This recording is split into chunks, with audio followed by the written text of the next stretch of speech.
حضرات، ہم جس دور میں ہیں اس دور میں ہماری بے شمار پریشان کن صورتحال میں سے ایک بہت پریشان کن صورتحال یہ ہے کہ آج کا مسلمان اپنی ایمان کے باب میں بہت زیادہ غیر محتاط ہو چکا ہے، اور اس کا نتیجہ یہ ہے کہ بے شمار انسانوں کا ایمان چھن چکا ہے اور ان کو پتہ بھی نہیں کہ ہمارا ایمان چھن گیا ہے۔ بے شمار انسانوں نے اپنے بچوں کو ایسے تعلیمی اداروں میں پہنچایا ہے جن تعلیمی اداروں میں پڑھنے کے نتیجے میں ان بچوں کا ایمان چھن چکا ہے، مگر والدین کو کوئی پرواہ نہیں۔ بے شمار ایمان والے وہ حرکتیں کرتے ہیں جن حرکتوں کی وجہ سے یقیناً ایمان ختم ہو جاتا ہے، مگر وہ نہ سوچنے کو تیار ہیں، نہ سمجھنے کو تیار ہیں، نہ ماننے کو تیار ہیں۔ سمجھتے ہیں اس مسلمان، ہم مسلمان ہیں، ہم سے کیا کیسے۔ بہرحال ارتداد ہمیشہ رہا ہے۔ جان بوجھ کر کے کوئی انسان اپنا اسلام چھوڑ کر کے کفر کی طرف چلا جائے، ایسا واقعہ آ سکتا ہے۔ یہ کب ہوگا؟ کہ جب اللہ تعالیٰ شانہ نے اس کے ذہن کو ایمان سے محروم کر دیا ہو۔ اب وہ چاہے کسی مفاد کی بنا پر، چاہے کسی غلط فہمی کی بنا پر، چاہے کسی لالچ کی بنا پر، اور چاہے کسی پریشر کی بنا پر ایمان چھوڑ کر کفر کی طرف چلا جائے۔ ایسا ہوگا لیکن بہت کم ہوگا۔ اس سے زیادہ جو واقعات پیش آئیں گے وہ کیا ہوں گے کہ انسان ایسی حرکتیں کرے گا جن حرکتوں کی وجہ سے وہ آدمی ایمان سے چلا جائے گا۔ مثلا کسی بھی کفر کی کوئی ایسی چیز جو اس کفر کی نشانی ہے، جب وہ مسلمان اس کو اختیار کرے گا تو اس کا ایمان اس سے ختم ہو جاتا ہے۔ مثلا گلے میں زنار ڈالا گیا، جو عیسائیوں کے ہاں سلیب کہلاتا ہے۔ تو اگر کسی نے گلے میں سلیب ڈالا، سلیب ڈالنے کی وجہ سے آدمی ایمان خارج ہو جائے گا۔ اسی طرح سے پیشانی پر ٹیکا کیا تو آدمی ایمان سے خارج ہو جائے گا۔ اسی طرح سے مورتی کے سامنے مالائیں ڈالی گئیں تو آدمی ایمان سے خارج ہو جائے گا۔ اسی طرح سے بھجن گائے گئے اور وہ جملے زبان سے بولے گئے جو کفر کے جملے ہیں تو آدمی ایمان سے خارج ہو جاتا ہے۔ اسی طرح سے ایسی حرکاتیں کی گئیں جو حرکتیں بت پرستی کی بنیاد پر کی جاتی ہیں، اور یہ ایمان والے نے وہ حرکتیں کی ہیں، یا وہ کلام پڑھا جو کفر کی بنیاد پر پڑھا جاتا ہے اور آدمی نے مسلمان ہو کر کے وہ کلام پڑھا ہے تو آدمی ایمان سے خارج ہو جاتا ہے، ایمان اس کا ختم ہو جاتا ہے۔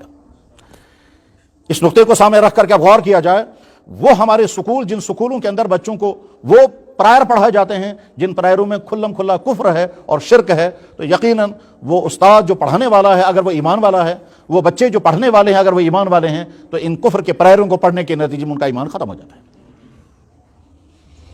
اسی طرح سے کفر کے لاحق ہونے کی ایک اور قسم جو ہے اس کا خطرہ بہت زیادہ رہتا ہے، وہ یہ اللہ کی ذات کے بارے میں، اللہ کے نبی علیہ السلام کی ذات اقدس کے بارے میں، قرآن کریم کے بارے میں، آخرت کے بارے میں، فرشتوں کے بارے میں، انبیاء علیہ الصلوۃ والسلام کے بارے میں زبان سے ایسے جملے بولے جائیں جو توہین آمیز ہوں، اور ان جملوں کے نتیجے میں آدمی ایمان سے خارج ہو جاتا ہے۔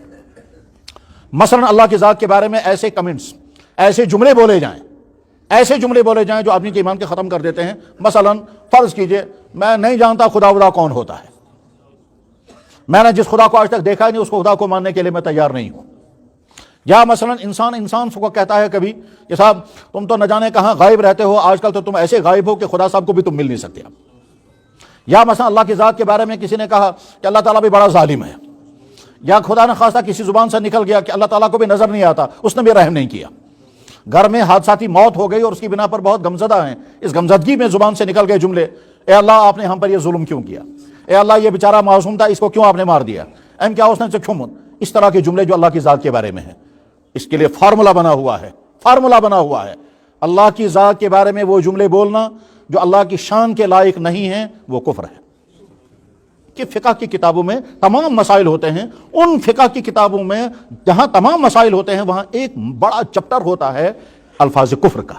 کون کون سی چیزیں ایسی ہیں جن کی بنا پر آدمی کا ایمان چھن جائے گا اور آدمی کو پتہ بھی نہیں چلے گا اور آدمی کافر ہو جائے گا۔ اس میں وہ حرکتیں بھی شامل ہوتی ہیں جن حرکتوں کی بنا پر آدمی ایمان سے نکل جاتا ہے، وہ الفاظ بھی وہاں لکھے ہوئے ہوتے ہیں جن الفاظ کی بنا پر آدمی کا ایمان ختم ہو چکا ہوتا ہے۔ اب اگر خدا نہ خواستہ کسی انسان سے ایسی کوئی حرکت ہوئی ہے جس کے نتیجے میں اس کا ایمان ختم ہو گیا ہو، یا ایسا جملہ اس نے زبان سے بولا ہے جس کے نتیجے میں اس کا ایمان ختم ہو گیا ہو، تو وہاں آگے اس کا حکم بھی لکھا ہوا ہوتا ہے کہ اس کے لیے حکم یہ ہے کہ نئے سرے سے کلمہ پڑھے، اس کے لیے حکم یہ ہے کہ نئے سرے سے اس کا نکاح پڑھا جائے، اور اگر شوہر تیار نہ ہو تو بیوی کو حکم آ جاتا ہے کہ اس سے دور ہو جاؤ، اور اگر بیوی سے اس طرح کی کوئی غلطی ہوئی ہوگی تو شوہر سے کہا جاتا ہے اس بیوی کو الگ کر دو۔ ابھی میں نے حدیث سنائی تھی، اللہ کے نبی علیہ السلام نے فرمایا کہ صبح کو ایک آدمی مومن ہوگا، شام کو کافر ہوگا۔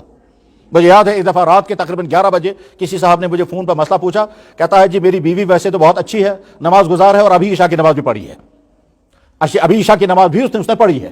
تو میں نے کہا ٹھیک ہے۔ کہنے لگا پھر معمولی بات پر جھگڑا ہو گیا اور اس نے یہ لفظ بول دیا، اس نے ایک ایسا لفظ بولا تھا جس کی وجہ سے اس کا ایمان بھی ختم ہو گیا اور اس کی وجہ سے ان کا نکاح بھی ختم ہو گیا۔ میں نے ان سے کہا فی الحال تم ایک کام کرو، بیوی کو اب کمرے سے باہر نکال دو اور دوسرے کمرے میں رکھو، کیونکہ تم کا ایمان بھی ختم ہو چکا ہے اور تمہارا نکاح بھی ختم ہو گیا۔ حالانکہ ابھی تھوڑی دیر پہلے اس نے نماز پڑھی ہے، لیکن زبان سے ایک ایسا جملہ جو یہاں مسجد میں نہیں بول سکتا اور مناسب بھی نہیں ہے وہ جملہ بولنا، فحش جملہ تھا، نامناسب جملہ تھا، اس فحش اور نامناسب جملے کے نتیجے میں اس کا ایمان ختم ہو گیا۔ یہ ایمان اللہ نے ہم کو عطا فرمایا ہے۔ اس ایمان کو جیسے دنیا کے ہر قیمتی چیز کو طرح طرح کے خطرے ہوتے ہیں، اس ایمان کو بھی خطرے ہیں۔ ان خطروں سے ہر ایمان والے کو چوکنا رہنا ہوتا ہے، خصوصاً آج کے جس دور میں ہم زندگی گزار رہے ہیں۔ اور جب آدمی کو اس کی پرواہ نہیں ہوتی ہے تو انسان وہ حرکتیں کر جاتا ہے جس کے نتیجے میں سمجھتا ہے سے کیا کیسے، اس سے کیا ہوگا، یہ جو دھوکے والا لفظ ہے اس سے کیا ہوگا۔ جناب آپ اپنے صحت کے بارے میں کبھی نہیں کہتے اس سے کیا ہوگا، آپ زہر کے بارے میں کبھی نہیں کہتے یوسف پیوں تھا اس سے کیا ہوگا، آپ سائنر کے بارے میں کبھی نہیں کہتے اس سے کیا ہوگا، چنگاری کے بارے میں کبھی نہیں کہتے اس سے کیا ہوگا، چنگاری ہی تو آگ لگتی۔ یہ جملہ کہ اس سے کیا ہوگا یہ آپ کو فیصلہ نہیں کرنا ہے، جیسے میڈیکل کا فیصلہ ڈاکٹر کرے گا کس چیز سے کیا ہوگا، ٹھیک اسی طرح سے کس چیز سے ایمان بچے گا، کس چیز سے ایمان گھٹے گا، کس چیز سے ایمان چھن جائے گا، اس کا فیصلہ نہ آپ کو کرنا ہے نہ کسی انسان کو کرنا ہے، اس کا فیصلہ اسی اللہ اور اس نبی کو کرنا ہے جس اللہ اور اس نبی نے ایمان کے اصول و ضوابط مقرر فرمائے ہیں۔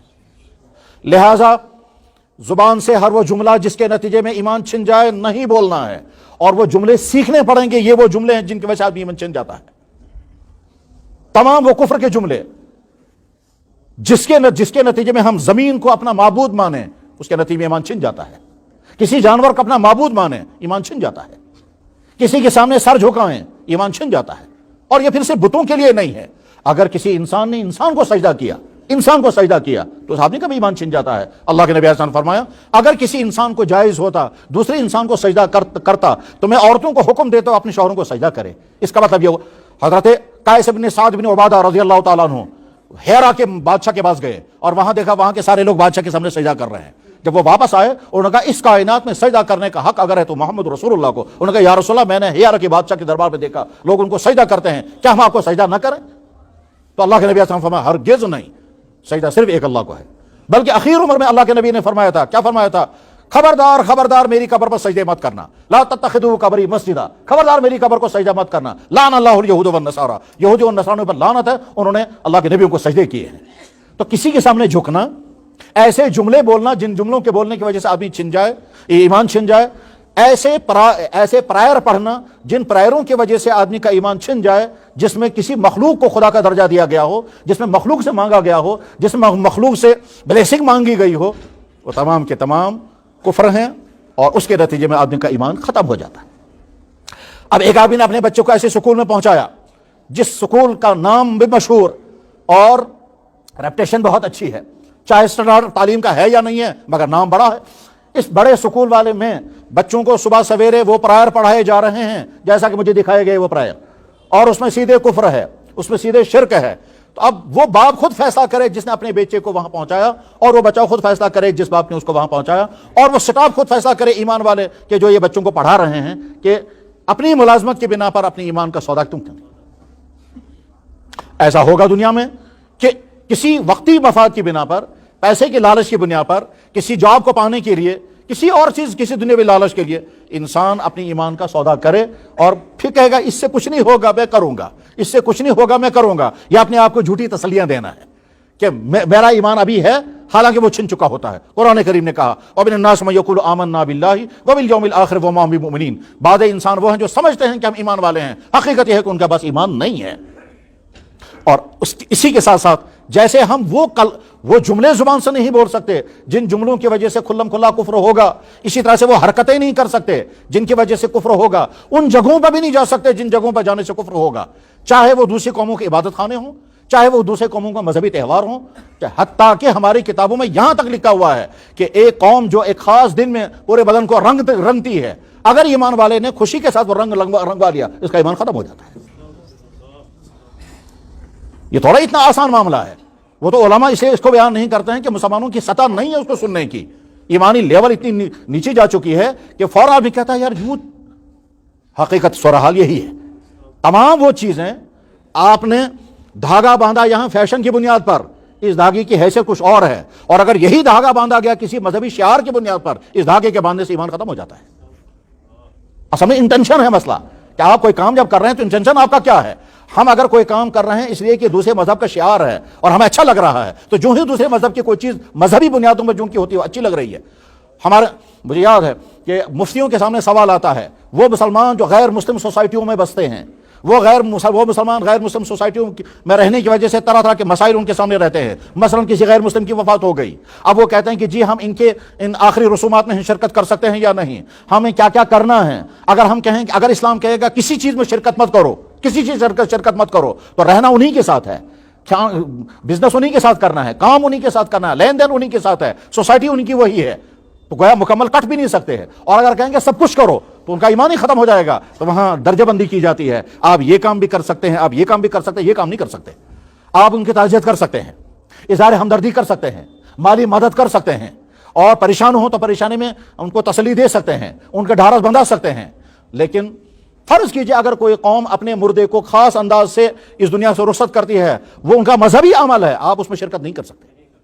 کیوں؟ اس لیے کہ وہ تو آپ نے تو ان کی چیز پسند کر لی کہ جہاں تک ہمارا مذہب ہمیں اجازت دے گا بس وہاں تک ہم آپ کے ساتھ ہیں. اور جہاں سے آگے کہ جناب آپ کے گھر میں مہمان آ گیا، آپ اس مہمان کے ساتھ آپ اس کو باتھ روم بھی دکھاتے ہیں، بیڈ روم پر، لیکن اس کے معنی یہ نہیں ہے کہ وہ رات کو کہے گا آپ جس بیڈ روم میں آپ یہاں بیوی سوئیں گے میں رات کو وہیں آؤں گا. یہ تو نہیں ہو سکتا، اس کی لمٹ ہے. تو ہر چیز کے بارے میں لمٹ ہے. اور آخری بات جو ہے وہ یہ کہ اس طرح کے تمام جملے جو انسان اپنی لائف میں، اپنی زندگی میں بولتا ہے، بزنس کی دنیا میں، گھریلو دنیا میں، میاں بیوی کے درمیان، دوستوں کے ساتھ، کبھی مذاق میں، کبھی غصے میں، جس میں اللہ کی ذات کے متعلق ایسے جملے ہوتے ہیں جس وجہ سے ایمان چھن جاتا ہے. ہمارے معاشرے میں بھی بکثرت ایسے جملے رائج ہیں، اور جب ہم سنتے رہتے ہیں تو ڈر بھی لگتا ہے اور کبھی کبھی نرمی سے سمجھاتے بھی ہیں کہ یہ جملہ اب نہیں بولنا ہوتا ہے. مجھے ایک دفعہ یہیں شہر سے امام صاحب نے فون کیا کہ جناب عشاء کے بعد میں دعا کر رہا تھا، ایک آدمی کھڑے ہو کر کے کہتا ہے اے امام صاحب کہاں چکم دعا کر رہا یا گو خدا تعالیٰ چبوزان،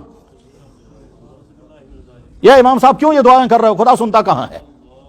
اب امام صاحب مجھ سے پوچھ رہے ہیں اس آدمی کا حکم کیا ہے. میں نے کہا اس سے آپ کہیں کہ تم نے زہر کھایا ہے، تمہیں چاہیے کہ ڈاکٹر سے پوچھو میں نے زہر کھایا مجھے کیا کرنا ہے. تو جس نے زہر کھایا وہی پوچھے. اسی طرح سے جب سیلاب آیا تھا تو سیلاب کی وجہ سے جو نقصانات ہوئے ہیں، ان نقصانات میں ایک صاحب یہیں قریب میں اسے جانتا تو نہیں ہوں، مگر وہاں جو امام صاحب نے مجھے بتایا کہ اللہ کا وہ آدمی کھڑے ہو کر مکان جب گر چکا تھا وہ کہتا او خدایا جب آپ سے کنٹرول نہیں ہو رہا تو آپ استعفا کیوں نہیں دیتے، خدا سے کہا شنو استعفا دیوان یہ نہ کنٹرول ہی رو دی. میرے بھائی اس طرح کے بے شمار جملے ہیں جو بزنس کی دنیا میں، جو شادیوں کی ماحول میں، جو پریشانیوں کے غم میں، پریشانیوں کے عالم میں انسان کی زبان سے نکلتے ہیں. اللہ کی ذات کے بارے میں، اللہ کے نبی کی ذات کے بارے میں، اور قرآن کریم کے بارے میں، آخرت کے بارے میں، دین اسلام کے کسی حکم کے بارے میں. مثلا کسی آدمی کو کہا گیا یہ چیز آپ کر رہے ہیں، ایک آدمی کو رشوت کھانے کی بری عادت ہے اور یہ رشوت میں لت پت ہے. اب ہم نے نادانی کی کیونکہ اس کی سطح ویسی نہیں تھی جو دین سنتا، اسے کہا جناب یہ اس رشوت اسلام میں حرام ہے. وہ جواب میں کہتا اپنا اسلام وہیں رکھو، ہمیں تمہارا اسلام نہیں چاہیے. تو اس کا ایمان ختم ہو گیا. یہ ٹھیک ہے، یہ بھی سمجھ رہا ہوگا مسلمان، اس کے دفتر والے بھی سمجھ رہے ہیں میں مسلمان ہوں، اس کے گھر والے بھی سمجھیں گے میں مسلمان ہوں، مگر اللہ کے ہاں اس کا اسلام ختم ہو چکا ہے جس اسلام کو وہ کہہ رہا مجھے چاہیے نہیں. اسی طرح سے مثلا ہم نے وہ عمل کیا جو عمل صرف مسلمان کے لیے کرنا ہے، غیر مسلم کے لیے نہیں کرنا ہے. اگر ہم نے کہا یا اللہ اس کی مغفرت کر دیجئے، یا اللہ اس کو معاف کر دیجئے، اللہ تو کہہ رہا ہے میں اس کو معاف نہیں کروں گا، اور ہم کہہ رہے ہیں آپ اس کو معاف کر دیجئے. غرض یہ کہ ہمارے معاشرے میں بہت سارے پہلو ہیں اس سلسلے میں جو بہت محتاط رہنے کی بات ہے. اور اس میں یہ نہیں ہونا چاہیے ہے نہ ان سے کیا کیسے، اس سے کیا ہوگا، یہ نادانی کی بات ہے جو آپ نہیں سمجھتا اس سے کیا ہوگا. آپ دوائیوں کے بارے میں کبھی نہیں کہتے اس سے کیا ہوگا، اس سے تو ڈاکٹر سے پوچھ کر کرتے ہیں. اگر ڈاکٹر نے کہا خبردار یہ تمہارے زہر ہے، اس دوائی میں تمہارے سائیڈ ایفیکٹ ہے، اگر کسی انجیکشن سے سائیڈ ایفیکٹ کا خطرہ ہو پہلے چیک کر کے دیکھتے ہیں کہ صاحب اس کو انجیکشن سے ریئیکشن تو نہیں ہوگا، اس کو پہلے چیک کرتے ہیں، پھر نشان لگاتے ہیں، پھر دیکھتے ہیں 24 گھنٹے کے اندر، اس کے بعد پھر وہ انجیکشن کیا جائے گا. وہاں کیوں نہیں کہتے پینت سے کیا کیسے، اس سے کیا ہوگا، کوئی نہیں کہتا. وہاں سمجھتا ہے صحت کا معاملہ میرے بھائی انسان کی صحت کے معاملے سے کئی زیادہ عام انسان کے ایمان کا معاملہ ہے.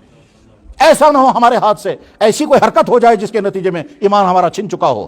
ایسا نہ ہو ہم اپنے بچوں کو ایسی جگہ پہنچائیں جہاں ان کا ایمان چھن جائے اور ہم سمجھ رہے ہیں ہمارا بچہ ہائی فائی تعلیم پڑھ رہا ہے. اور اسی کا ایک پہلو ہے جناب رسول اکرم صلی اللہ علیہ وسلم کی ذات اقدس. اس سلسلے میں تو عام طور پر الحمدللہ ایمان والا بہت محتاط ہوتا ہے. ہم مسلمان معاشرے پہ جب نظر رکھتے ہیں تو یہ تو ملتا ہے کہ اللہ کی ذات کے بارے میں بے احتیاطی کے جملے زبان پر آتے ہیں، لیکن ایمان والا کتنا ہی کمزور ایمان والا ہو، حضور اکرم صلی اللہ علیہ وسلم کی ذات اقدس کے بارے میں تو وہ ہل جائے گا یہ سوچتے سوچتے اگر حضور کے بارے میں کوئی ایک جملہ میں بولوں. حضور کا معاملہ واقعتاً نازک ہے، اور ایمان کا تقاضا ہے کہ حضور کے بارے میں تو جملہ بھی نہ بولے. اسی لیے یہ جو کارٹونیں بنتے ہیں ہم سختی کے ساتھ کیوں کہتے ہیں یہ حرام ہے؟ اس وجہ سے کارٹون جب حضور کے بنیں گے چاہے بنانے والا مسلمان کیوں نہ ہو اور چاہے اس کا انٹینشن بہت اچھا کیوں نہ ہو، ہم کہتے ہیں آج یہ کارٹون بنا، کل کو نبی کی ساری چیزیں جو ہیں وہ کارٹون کی شکل میں آئیں گی. چنانچہ کارٹون بنائیں گے کہ نبی پر وحی نازل ہو رہی ہے. پھر ایک عورت کو دکھایا گیا کہ صاحب یہ عورت جو ہے یہ حضرت جبریل علیہ السلام ہے، اب وہی سن رہے ہیں اور سامنے حضور کی شکل بنائی گئی. پھر کارٹون بنے گا حضور غار حرا پہ چڑھ رہے ہیں. پھر کارٹون بنے گا حضور مدینہ ہجرت کر کے جا رہے ہیں، اونٹ جا رہا ہے. پھر وہاں لوگ کھڑے سامنے ہوں گے، وہ استقبال کر رہے ہوں گے. آپ بہت اچھے انٹینشن کے ساتھ بہت اچھی شکلیں بنائیں، مگر ہوگا یہ کارٹون، اور اس کے نتیجے میں محمد رسول اللہ صلی اللہ علیہ وسلم کی عظمتیں جو ہمارے قلوب میں ہیں وہ عظمتیں ختم ہو جائیں گی. اس لیے ہرگز یہ برداشت نہیں ہو سکتا کہ حضور کی شان اقدس کے بارے میں کوئی گستاخی کرے یا کارٹون بنائے یا پھر ان کے بارے میں کوئی کمنٹس اس طرح کے جملے لائے جائیں جو جملے کفر والے ہوں گے، لیکن کم سے کم ایمان والا تو وہ جملے نہیں لا سکتا. مسلمان گھروں میں پیدا ہونے والے وہ لوگ جو پیدا تو ہے مسلمان گھروں میں، مگر انہیں ایسی کتابیں لکھی جن میں حضور کی ذات اقدس کے بارے میں توہین تھی، ان کے بارے میں فیصلہ ہو گیا وہ ایمان سے باہر، ایمان سے خارج. اور ہر زمانے میں ہوتا رہے گا. اللہ کا دین، اللہ اپنے دین میں بے نیاز ہے. اللہ اعلان فرما رہے اے ایمان والو، اگر تم میرے دین پر جمنا چاہتے ہو تو تمہارا فائدہ ہے، اور اگر تم میرے دین سے ہٹنا چاہتے ہو، مَن یرتد منکم عن دینہ، جو میرے دین کو چھوڑ کر نکلنا چاہتا ہے، فسوف یأتی اللہ بقوم، اللہ ایک نئی قوم لائے گا جو پختہ مسلمان ہوں گے اور وہ بہت محتاط ہوں گے. وہ ہرگز ایسی حرکتیں نہیں کریں گے کہ جس کے نتیجے میں ان کا ایمان چھن جائے.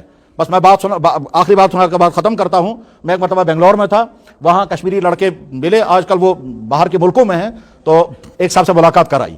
یہ صاحب سینئر سائنٹسٹ، انہوں نے اسلام قبول کیا تھا، مسلمان ہوئے تھے اور بہت جذبے کے ساتھ ایک ایک چیز پر عمل کرتے تھے. جمعے کے دن وہ امامہ باندھ کر کے نماز پڑھنے کے لیے آئے تو وہاں جو مسلمان سینئر وہ جونیئر چھوٹے چھوٹے تھے، وہ جونیئر کہنے لگا سر یہ جو آپ نے امامہ باندھا یہ بھی ضروری نہیں، یہ جو آپ نے یہ سفید کپڑے پہنے یہ بھی کوئی ضروری نہیں، یہ جو آپ کہہ رہے ہیں جمعہ پڑھنا یہ کوئی زیادہ ضروری نہیں ہے. تو اس مسلمان نے جو مسلمان بنا تھا اس نے کہا دو باتیں کہی تھی. انہوں نے کہا تم دو بائی چانس مسلمان ہو، میں بائی چوائس مسلمان ہوں. تمہیں کیا کرنا ہے اس کے لیے تمہیں بہانے کافی ہیں، مجھے کیا کرنا ہے میں اپنی نبی سے پوچھتا ہوں. میں نے نبی نے جو کچھ کرنے کو کہا میں وہ کرتا رہوں گا، میں تم مسلمانوں سے نہیں پوچھوں گا، اس لیے کہ تم کو تو بائی دی وے اسلام مل گیا ہے. اللہ ہماری حفاظت فرمائے. میرے بھائیوں، ایمان قیمتی دولت ہے. اس قیمتی دولت کو بچانے کے لیے کبھی لالچ کی قربانی دینی ہوگی، کبھی عہدے کی قربانی دینی ہوگی، کبھی جاب کی قربانی دینی ہوگی، کبھی پریشر کا مقابلہ کرنا ہوگا، کبھی بڑے صاحب سے انکار کرنا ہوگا، اور کبھی بڑے کی طرف سے آئے گا آپ کو یہ کرنا پڑے گا اور وہ کرنا کفر ہوگا. اس وقت آپ کا امتحان ہوگا کہ آپ وہ کریں گے یا اسے اپنے آپ کو بچائیں گے. اللہ حفاظت فرمائے اس وقت سے جو وقت بہت خطرناک ہے ایمان کے لیے. اللہ حفاظت فرمائے. اور اگر وہ وقت ہماری زندگی میں آ گیا تو اللہ ہمیں ہمت عطا فرمائے کہ ہم دنیا کی ہر چیز کو لات ماریں مگر اپنے ایمان کا سودا نہ کریں.